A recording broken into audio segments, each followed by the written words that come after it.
Hi friends, ಹೇಗಿದ್ರೆಲ್ಲರೂ. ಇವತ್ತಿನ ವಿಡಿಯೋದಲ್ಲಿ secondary ಇನ್ಫರ್ಟಿಲಿಟಿಗೆ ಕಾರಣಗಳೇನು, ಅಂದರೆ ಎರಡನೇ ಸಲದ ತಾಯ್ತನಕ್ಕೆ ಅಡ್ಡಿಯಾಗುವಂತಹ ಕಾರಣಗಳೇನು ಅನ್ನೋದರ ಬಗ್ಗೆ ಇವತ್ತಿನ ವಿಡಿಯೋದಲ್ಲಿ ನಾನು ಡೀಟೇಲ್ಸ್ ಆಗಿ ತಿಳಿಸ್ಕೊಡ್ತಾ ಹೋಗ್ತೀನಿ. ಸೊ ಹಾಗಾಗಿ ಯಾರೆಲ್ಲ ಇದುವರೆಗೆ ನನ್ನ ಚಾನಲ್ ಸಬ್ಸ್ಕ್ರೈಬ್ ಮಾಡಿಲ್ಲ, ಪ್ಲೀಸ್ ಸಬ್ಸ್ಕ್ರೈಬ್ ಮಾಡ್ಕೊಳ್ಳಿ, ಪಕ್ಕದಲ್ಲಿರೋ ಬೆಲ್ಲೈಕನ್ನು ಕೂಡ ಕ್ಲಿಕ್ ಮಾಡ್ಕೊಳ್ಳಿ. ಸಾಮಾನ್ಯವಾಗಿ ಎರಡನೇ ಸಲದ ಬಂಜೆತನಕ್ಕೆ ಕಾರಣಗಳೇನು ಅಂತ ಕೆಲವರಿಗೆ ಗೊತ್ತಾಗದೇನೂ ಇರ್ಬೋದು. ಅವರು ಸುಮಾರು ವರ್ಷಗಳ ತನಕ ಟ್ರೈ ಮಾಡ್ತಾನೆ ಇರ್ತಾರೆ, ಅವರಿಗೆ ಈ ಒಂದು ಬಂಜೆತನದ ಸಮಸ್ಯೆ ಕಾಡ್ತಾ ಇರುತ್ತೆ. ಹಾಗಾಗಿ ಯಾವ ಕಾರಣಕ್ಕೋಸ್ಕರ ಈ ರೀತಿ ಆಗ್ತಾ ಇದೆ ಅಂತ ಹೇಳಿ ಕೆಲವರಿಗೆ ಗೊತ್ತಾಗದೇನೂ ಇರ್ಬೋದು. ಮದುವೆಯಾದ ದಂಪತಿಗಳಿಗೆ ಕೆಲವು ತಿಂಗಳ ಒಳಗೆ ಈ ಮೊದಲನೇ ಮಗುವನ್ನು ಅವರು ಯಾವುದೇ ರೀತಿಯ ಸಮಸ್ಯೆ ಇಲ್ಲದೆ ಪಡೆಯುತ್ತಾರೆ. ಮತ್ತು ಕೆಲವರಿಗೆ 1 ವರ್ಷದ ಒಳಗಡೆನೂ ಕೂಡ ಈ ಮೊದಲನೇ ಮಗುವನ್ನು ಅವರು ಪಡಿಬಹುದು. ಆದರೆ ಎರಡನೇ ಮಗು ಪಡೆಯೋಕ್ಕೆ ಅವರಿಗೆ ಕೆಲವು ವರ್ಷಗಳು ಹಿಡಿಬೋದು, ಅಥವಾ ಯಾವ ಕಾರಣಕ್ಕೋಸ್ಕರ ಈ ರೀತಿ ಡಿಲೇ ಆಗ್ತಾ ಇದೆ ಅಂತೇಳಿ ಗೊತ್ತಾಗ್ದೇ ಇರ್ಬೋದು. ಮತ್ತು ಕೆಲವರಿಗೆ ಮೊದಲನೇ ಮಗು ಪಡಿಲಿಕ್ಕೂ ಕೂಡ ಸುಮಾರು ವರ್ಷಗಳು ತೆಗೆದುಕೊಳ್ಳುತ್ತೆ. ಸೊ ಇವಾಗ ಮೊದಲನೇ ಮಗು ಯಾವುದೇ ರೀತಿಯ ಸಮಸ್ಯೆ ಇಲ್ಲದೆ ಅವರು ಪಡೆದುಕೊಂಡ ನಂತರ ಎರಡನೇ ಮಗು ಬೇಕೆಂಬ ಬಯಕೆ ಇರುತ್ತೆ. ಹಾಗಾಗಿ 1-2 ವರ್ಷ ಬಿಟ್ಟು ಅಥವಾ 3 ವರ್ಷ ಬಿಟ್ಟು ಅವರು ಎರಡನೇ ಮಗುಗೆ ಟ್ರೈ ಮಾಡಿದಾಗ ಅವರು ಕನ್ಸೀವ್ ಆಗೋದಿಲ್ಲ. ಸೊ ಹಾಗಾಗಿ ಕೆಲವೊಂದು ಕಾರಣಗಳಿಂದ ಎರಡನೇ ಸಲ ಅವರಿಗೆ ಮಗು ಪಡಿಲಿಕ್ಕೆ ಕಷ್ಟ ಆಗ್ಬೋದು. ಅದನ್ನು ಎರಡನೇ ಸಲದ ಬಂಜೆತನದ ಸಮಸ್ಯೆ ಅಂತ ಕೂಡ ಕರಿತೀವಿ. ಇದು ಕೆಲವರಿಗೆ ಆಶ್ಚರ್ಯ ಅನ್ನಿಸ್ಬೋದು. ಮೊದಲನೇ ಮಗು ಯಾವುದೇ ರೀತಿ ಸಮಸ್ಯೆ ಇಲ್ಲದೆ ನಮಗಾಗಿದೆ, ಆದರೆ ಎರಡನೇ ಮಗು ನಾವು ಎಷ್ಟೇ ಪ್ರಯತ್ನ ಪಡ್ತಿದ್ರು ಅಥವಾ ಕೆಲವು ವರ್ಷಗಳು ಹೋದ್ರೂ ನಮಗೆ ಸಮಸ್ಯೆ ಆಗ್ತಾ ಇದೆ, ಕನ್ಸೀವ್ ಆಗ್ತಾ ಇಲ್ಲ ಅಂತೇಳಿ ಅವರಿಗೆ ಆಶ್ಚರ್ಯ ಆದ್ರೂ ಕೂಡ ಇದು ನಿಜವಾದ ವಿಚಾರ ಆಗಿರುತ್ತೆ. ಕೆಲವರಿಗೆ ಮೊದಲನೇ ಮಗು ಯಾವುದೇ ರೀತಿಯ ಸಮಸ್ಯೆ ಇಲ್ಲದೆ ಆಗ್ಬೋದು, ಮತ್ತು ಕೆಲವರಿಗೆ ಎರಡನೇ ಮಗುನೂ ಕೂಡ ಯಾವುದೇ ರೀತಿಯ ಸಮಸ್ಯೆ ಇಲ್ಲದೂ ಆಗುತ್ತೆ. ಬಟ್ ಕೆಲವರಿಗೆ ಈ ರೀತಿ ಸಮಸ್ಯೆ ಆಗುತ್ತೆ. ಮೊದಲನೇ ಮಗು ಆಗಿದ್ರೂ ಎರಡನೇ ಮಗು ಆಗಲಿಕ್ಕೆ ಕೆಲವು ಸಮಸ್ಯೆಗಳು ಅವರಿಗೆ ಅಡ್ಡಿ ಆಗತ್ತೆ. ಸೊ ಎರಡನೇ ಸಲದ ಬಂಜೆತನಕ್ಕೆ ಕಾರಣಗಳು ಇಬ್ಬರಲ್ಲೂ ಇರ್ತವೆ. ಪುರುಷ ಬಂಜೆತನೂ ಕಾರಣವಾಗಿರುತ್ತೆ, ಮತ್ತು ಮಹಿಳೆಯಲ್ಲೂ ಕೂಡ ಬಂಜೆತನಕ್ಕೆ ಕೆಲವು ಕಾರಣಗಳಿರುತ್ತೆ. ಹಾಗಾಗಿ ಇವತ್ತಿನ ವಿಡಿಯೋದಲ್ಲಿ ಡೀಟೇಲ್ಸ್ ಆಗಿ ನೋಡ್ತಾ ಹೋಗೋಣ. ಮೊದಲನೇ ಕಾರಣ ಗರ್ಭಧಾರಣೆಯ ವಯಸ್ಸು. ಅಂದರೆ ಯಾವ ವಯಸ್ಸಿನಲ್ಲಿ ನೀವು ಈ ಒಂದು ಮಗುವಿಗೋಸ್ಕರ ಟ್ರೈ ಮಾಡ್ತಾ ಇದ್ದೀರಾ ಅನ್ನೋದು ಕೂಡ ಪ್ರಮುಖ ಕಾರಣವಾಗಿರುತ್ತೆ. ಮಹಿಳೆಯರಲ್ಲಿ ಸಂತಾನೋತ್ಪತ್ತಿಗೆ ವಯಸ್ಸು ಪ್ರಮುಖ ಪಾತ್ರ ವಹಿಸುತ್ತೆ. ನಗರ ಪ್ರದೇಶಗಳಲ್ಲಿ ಗರ್ಭಧಾರಣೆ ಮುಂದಕ್ಕೆ ಹಾಕಿಕೊಂಡು ಹೋಗುವ ಮಹಿಳೆಯರಿಗೆ 35ರ ಹರೆಯದ ಬಳಿಕ ಗರ್ಭಧಾರಣೆಯು ಕಷ್ಟವಾಗುವುದು. ಈ ವಯಸ್ಸಿನಲ್ಲಿ ಅಂಡಾಣುವಿನ ಶಕ್ತಿ ಇರ್ಬೋದು, ಕ್ವಾಲಿಟಿ ಇರ್ಬೋದು, ಗರ್ಭಕೋಶದ ಕಾರ್ಯವು ಕುಗ್ಗಲು ಪ್ರಾರಂಭವಾಗುತ್ತೆ. ಇತ್ತೀಚಿನ ದಿನಗಳಲ್ಲಿ ಮದುವೆಯಾಗೋದೇ ಲೇಟ್ ಆಗುತ್ತೆ. ಮತ್ತು ಕೆಲವರು 35 ವರ್ಷದ ನಂತರನೇ ಮೊದಲನೇ ಮಗು ಪಡೀಲಿಕ್ಕೆ ಅವರು ಪ್ರಯತ್ನ ಪಡ್ತಾ ಇರ್ತಾರೆ. ಈ ರೀತಿ 35 ವರ್ಷ ಆದಮೇಲೆ ಮೊದಲನೇ ಮಗು ಪಡೆದ ನಂತರ ಎರಡನೇ ಮಗು ಪಡೆಯುವಷ್ಟರಲ್ಲಿ ಅವರಿಗೆ 38 ವರ್ಷ ಆಗ್ಬೋದು. ಈ ರೀತಿ ಆದಾಗ ಏನಾಗುತ್ತೆ, ಈ ಸಮಯದಲ್ಲಿ ನೈಸರ್ಗಿಕವಾಗಿ ಫಲವತ್ತತೆಯು ಕುಸ್ತಿರುತ್ತೆ.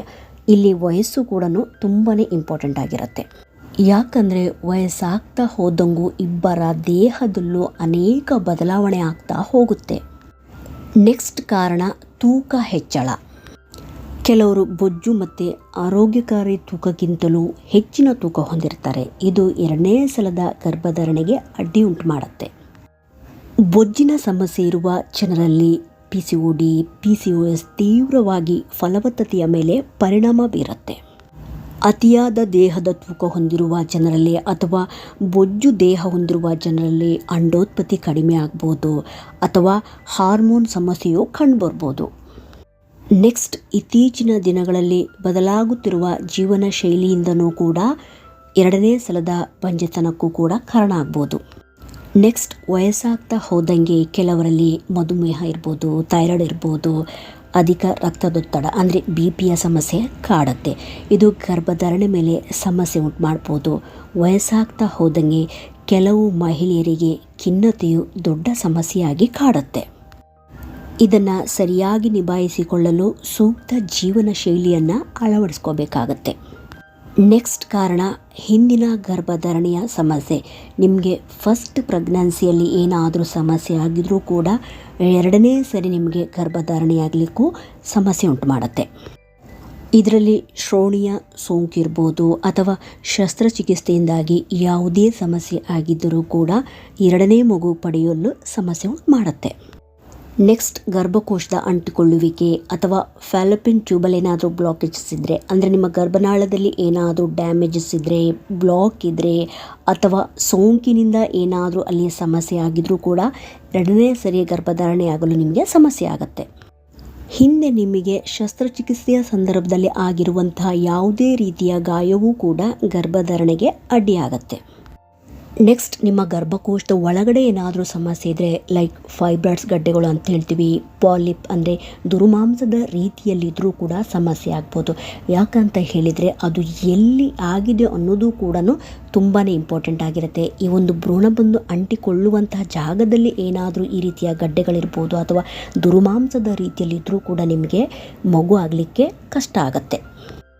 ನಿಮ್ಮ ಪೀರಿಯಡ್ ಸೈಕಲ್ನಲ್ಲಿ ತುಂಬಾ ವ್ಯತ್ಯಾಸ ಇದ್ದರೆ, ಅಂದರೆ ಇರ್ರೆಗ್ಯುಲರ್ ಪೀರಿಯಡ್ ಸೈಕಲ್ ಇದ್ದರೆ, ನಿಮಗೆ ಸರಿಯಾಗಿ ಮಂತ್ಲಿ ಪೀರಿಯಡ್ ಆಗ್ತಾ ಇಲ್ಲ, ಈ ರೀತಿ ಪೀರಿಯಡ್ ಆಗ್ತಾ ಇಲ್ಲ ಅಂತ ಹೇಳಿದರೆ ನಿಮಗೆ ಯಾವಾಗ ಓವ್ಯುಲೇಷನ್ ಆಗುತ್ತೆ ಅಂತೇಳಿ ಗೊತ್ತಾಗೋದಿಲ್ಲ. ಈ ರೀತಿಯ ಸಮಸ್ಯೆ ಇದ್ದವರಿಗೆ ಕನ್ಸೀವ್ ಆಗಲಿಕ್ಕೆ ಕಷ್ಟ ಆಗುತ್ತೆ.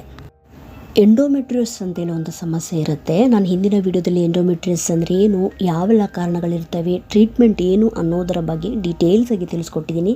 ಈ ರೀತಿ ಒಂದು ವೇಳೆ ಇದ್ದರೆ ಇದು ತುಂಬ ಸಿವಿಯರ್ ಆಗಿದ್ರೂ ಕೂಡ ನಿಮಗೆ ಎರಡನೇ ಮಗು ಪಡೀಲಿಕ್ಕೆ ತುಂಬಾ ಕಷ್ಟ ಆಗುತ್ತೆ.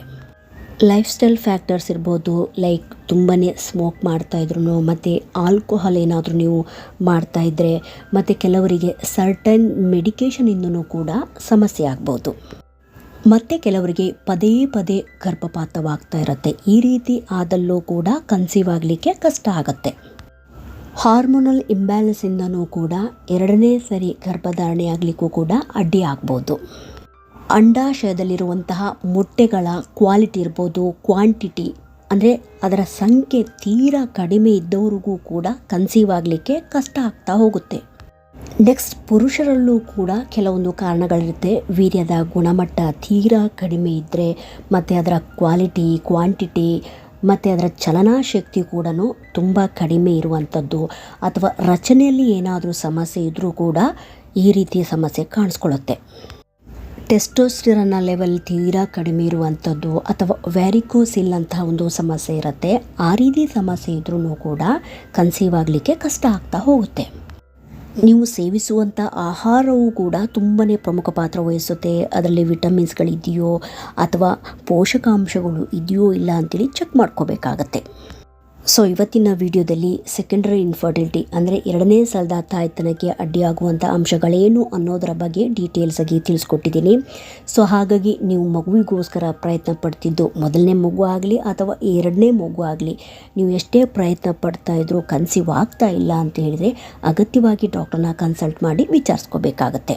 ಕೆಲವರಿಗೆ ಬೇಸಿಕ್ ಟೆಸ್ಟ್ಗಳನ್ನು ಮಾಡಿ ಅದಕ್ಕೆ ಬೇಕಾದ ಟ್ರೀಟ್ಮೆಂಟನ್ನು ಕೊಟ್ಟ ತಕ್ಷಣ ಅವರು ನೆಕ್ಸ್ಟ್ ಕನ್ಸೀವ್ ಆಗ್ತಾರೆ. ಮತ್ತು ಕೆಲವರಿಗೆ ಫಾಲಿಕ್ಯುಲರ್ ಸ್ಟಡಿ ಅಂತಹ ಒಂದು ಬೇಸಿಕ್ ಟೆಸ್ಟ್ ಮಾಡ್ಬೋದು, ಅಥವಾ IUI ಅಂತೇಳಿ ಒಂದು ಪ್ರೊಸೀಜರ್ ಇದೆ. ಅದಾದ ನಂತರ IVF ಅಂತ ಒಂದು ಪ್ರೊಸೀಜರ್ ಇದೆ. ಇದೆಲ್ಲ ಹಂತವಾಗಿ ನಿಮಗೆ ಡಾಕ್ಟ್ರು ಎಕ್ಸ್ಪ್ಲೇನ್ ಮಾಡ್ತಾ ಹೋಗ್ತಾರೆ.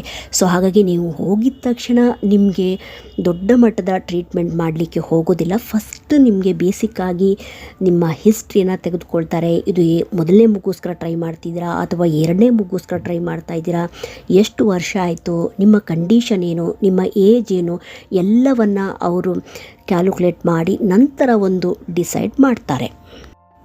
ಸೊ ಇವತ್ತಿನ ವಿಡಿಯೋದಲ್ಲಿ ತಿಳಿಸಿರುವಂಥ ಈ ಒಂದು ಇನ್ಫಾರ್ಮೇಷನ್ ನಿಮಗೆ ಇನ್ಫಾರ್ಮೇಟಿವ್ ಅನಿಸಿದಲ್ಲಿ ಪ್ಲೀಸ್ ಲೈಕ್, ಶೇರ್, ಸಬ್ಸ್ಕ್ರೈಬ್ ಮಾಡಿ ಅಂತ ಹೇಳ್ತಾ ಸಿಗ್ತೀನಿ ಮುಂದಿನ ವಿಡಿಯೋದಲ್ಲಿ. Thank you so much friends.